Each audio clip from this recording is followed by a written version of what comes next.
second supermoon of the year will try to make an appearance tonight, weather permitting. But is the supermoon as super as they say? News 18 photojournalist Ryan Delaney sat down with a local astronomer to get a better understanding of what a supermoon really is. One of the hottest astronomical trends of the year has been the supermoon. But what is a supermoon? A supermoon is when the moon is actually a little closer to us. It's not all that much, but it ends up being about 13% brighter than it is when it's further away. Astrologists, not astronomers, coined the term almost 40 years ago. Since then, when the moon is full and it's in the closest point of orbit, this is how it's described: a super moon. But is it all that super? To be honest, the full moon is actually very boring to look at. It's much more interesting to look at a moon that's actually in one of its other phases.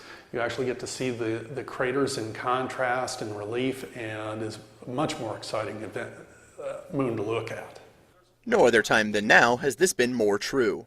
Currently, two separate events will be happening at the very same time. Sunday night's supermoon will be overshadowing the Perseid meteor shower, which continues into Monday and Tuesday. Since the moon is so bright, seeing some of these shooting stars will be increasingly more difficult. Just like it makes the stars and nebula and galaxies harder for us to see, it makes the shooting stars harder to see. A lot of the dust that comes in with the part of the shower is very small and makes very light tracks in the night sky, and so those will be washed out by the moon. In fact, a full moon anytime makes stargazing difficult.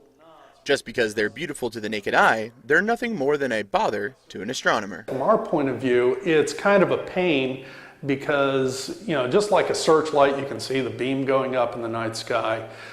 The moon is doing that to us at night, and really every full moon is kind of a pain for us. But, we deal with it and move on. Harfman says the most impressive of all the views can be seen where there is little to no light pollution from cities and towns. He encourages, when the sky clears, to find a field or prairie far away from light to take in some of nature's true beauty. In Lafayette, I'm Ryan Delaney, News 18.